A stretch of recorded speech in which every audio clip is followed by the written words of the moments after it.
आज हम लोग भाव की दृष्टि से नहीं देखते, क्रिया की दृष्टि से देखते। पुराने समय में एक लौकिक उदाहरण, संबंध की महत्ता होती थी,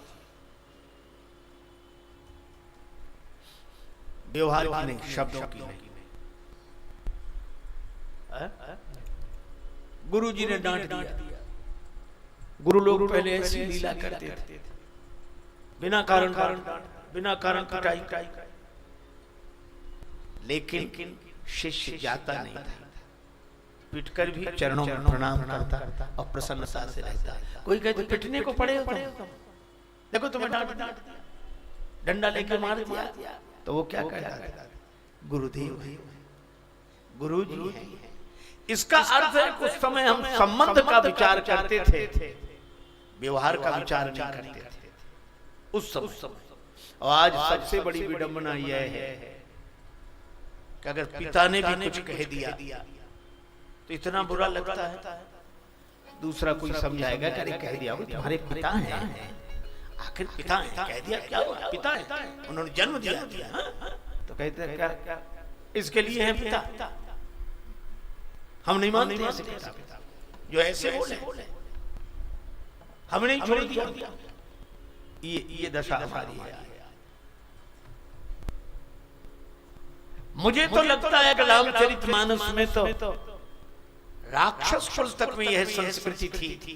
रावण ने भरी सभा में विभीषण जी को लात मार दी, तो भी विभीषण जी ने यही कहा, कोई बात नहीं, तुम पितु सरिस भले ही नहीं मारा। बड़ा भाई पिता के समान होता है, आपने मार दिया, कोई बात नहीं, मुझे पिटाई का बुरा नहीं है, मैं संबंध की बात सोच रहा हूं। राम भजे हित होई तुम्हारा, यह मर्यादा थी। और मुझे लगता है कि रामायण का पूरा सार केवल एक बात पर है कि राम जी कैकेयी माता के आज्ञा से वन में चले गए। त्यक्त्वा सुदुस्त्यज सुरेप्सित राज्य लक्ष्मी धर्मिष्ठ आर्य वचसा यदगादरण्यम, श्रीमद् भागवत में उल्लेख है। त्यक्त्वा सुदुस्त्यज सुरेप्सित राज्य लक्ष्मी धर्मिष्ठ आर्य वचसा यदगादरण्यम, माया मृगम दैत्येप्सित मन्वधावत वंदे महापुरते चरणहारविंदम। सुदुस्त्यज राज्य लक्ष्मी का त्याग करके श्री राम वन को गए और माता कैकेयी ने कहा कि निकल जाओ, कपड़े उतारो। लेकिन राम जी तो भी चरणों में प्रणाम किए। राम जी ने माता का दुर्व्यवहार नहीं देखा, वो माता के रूप में देखा कि जिस माता ने हजारों बार दूध पिला के मेरा पालन किया, हजारों बार उंगली पकड़कर मुझे जीना सिखाया, आज वन में जाने की कह दिया, तो क्या मैं माता को माता न मानूं? बस रामचरितमानस की कथा का सार यही है कि कोई कुछ कह दे तो उस कहने पर मत जाओ, कोई व्यवहार गलत करते मत जाओ, संबंध का विचार करो। और संबंध का विचार करेंगे तो समझ लीजिए कि रामचरितमानस की कथा हमारे जीवन में उतर गई, जिंदगी। अब तो सारे संबंध एक तरफ, व्यवहार। एक सज्जन सुना रहे थे कि कहीं कथा हो रही थी, तो एक श्रोता ने बड़ी उत्सुकता से कहा, भरत मिलाप, श्री राम जी भरत जी का मिलाप और प्रेम। कथा कहने वाले संत ने सोचा कि बड़ा भाव सुनाए, फिर बोला महाराज जरा जल्दी बंद कर देना। महात्मा बोले जल्दी? हाँ, क्यों? सवेरे हमें जाना है एक जगह, कहीं निमंत्रण नहीं। फिर दूर जाना पड़ता है, मुकदमे की तारीख है, वहां पहले पहुंचना पड़ता है। मुकदमा चल रहा, हाँ, किससे? भाई से। काहे पे चल रहा? अरे ज्यादा नहीं, 5 फीट की जगह पे। वो कहते हमें दो, हम कहते हम दे, कैसे दे? मुकदमा चल रहा है। अब बोलो, जिनका सगे भाई से मुकदमा चल रहा 5 फीट की जगह पे, वो श्री राम भरत मिलाप की कथा सुनते हैं। हमें अपने जीवन में परिवर्तन करना चाहिए, रामचरितमानस को जीवन में उतारने और बाण की तरह। कैकेयी माता चित्रकूट में आई। अच्छा देखो, आपको एक प्रसंग सुना ही नहीं।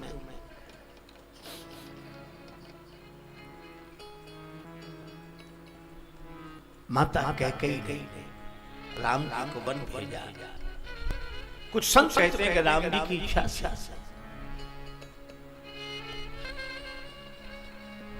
और इस पीड़ा को दबाकर रखा। राम जी के बिना वे भी नहीं रह सकते, लेकिन राम जी की रुचि है।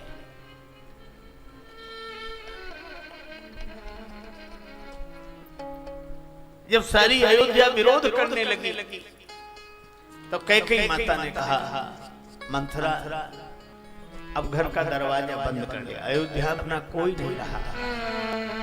जब बेटे ने ही त्याग कर दिया, भरत ने मेरा त्याग कर दिया, तो अब कोई बात नहीं। राम जी प्रसन्न है, हमें चाहे कितना अपमान मिले, हे राम आपकी इच्छा पूर्ण।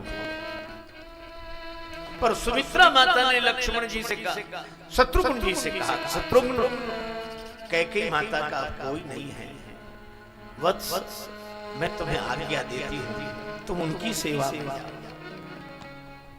शत्रुघ्न जी ने दरवाजा खटखटाया। कैकेयी माता ने कहा, मंथरा देव कौन है? दरवाजा खोला और जो शत्रुघ्न जी को देखा तो मंथरा डर गई। अब मेरी पिटाई और अच्छी तरह होगी, कोई नहीं है बचाने वाला। कैकेयी जी ने कहा, कौन है? मंथरा तो नहीं बोली। शत्रुघ्न जी ने आकर माता के चरणों में प्रणाम किया। अब माता कैकेयी की दशा क्या हो गई?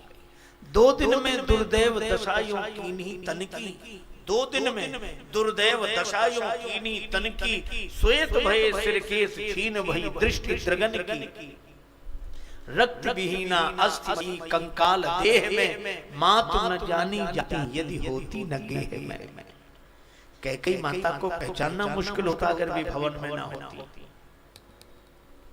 परी कुशासन पे विकल व्यापो ये विशेष दुख, और जीवन में देखो न कहूं ऐसो दीन मलिन मुख। शत्रुघ्न जी की आंखों में आंसू आ गए, माता के चरणों में प्रणाम किया। कैकेयी माता बोली, किसको प्रणाम कर रहे? प्रणम में न दिखे कोई कहीं। शत्रुघ्न किसको प्रणाम कर रहे हो? यहाँ प्रणाम करने वाला तो कोई नहीं दिख रहा। किसको प्रणाम कर रहे? प्रणम में न दिखे कोई कहीं है, कोई आवो मत, कोई मेरे पास ना हो, कोई आवो मत, कालिमा अभी इस मुख की धोई नहीं है। मेरे मुख की कालिमा धुली नहीं, कोई मेरे पास ना आओ। शत्रुघ्न जी ने कहा कि माता मैं आपकी सेवा में आया हूं। कैकेयी माता बोली, माता न कहो,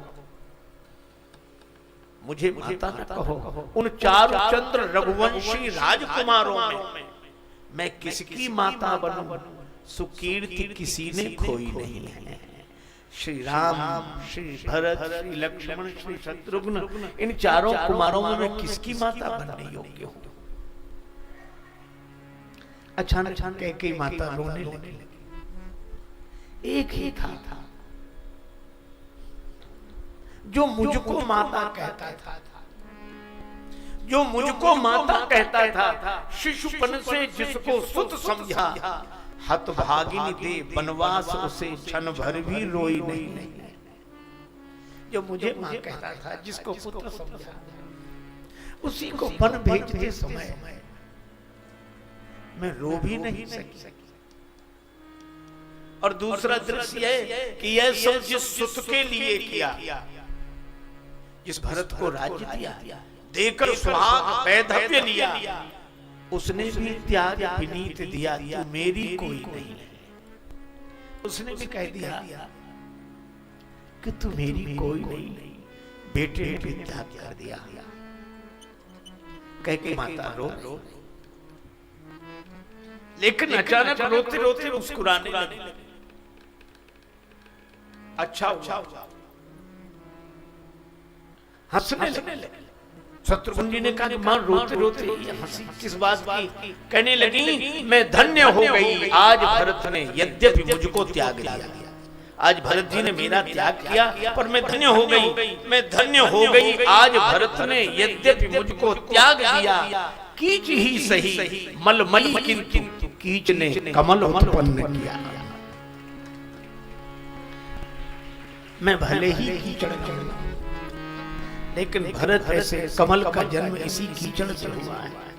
मेरी दुर्गंधि विनीत बहे पर पुष्प मेरा सौरभमय है। रघुवंशी को जो उचित लाल का चरित वही गौरवमय है। लेकिन भैया भरत तो आपको मां नहीं कहते। भरत ने घोरतम पल में नसाए दियो, दीनों दिखाए विमल ज्ञान को उजेरो है। और तू मेरी नहीं कोई विनीत वह भले ही पर मैं हूं सब वह। वो मुझे मां न कहे पर मैं तो उसे बेटा कहूं। अजब भाव की दृष्टि से देखो, इन सारे प्रसंगों के अर्थ बदल जाएंगे।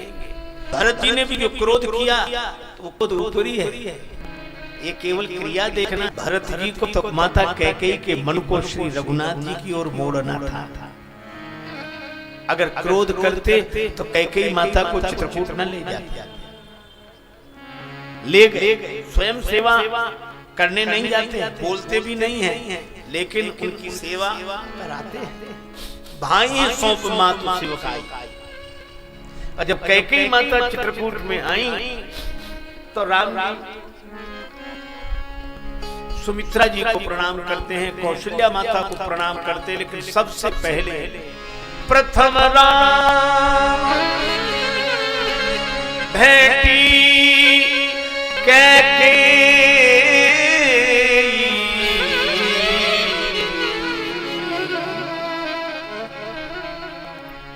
प्रथम राम कैकेयी, प्रथम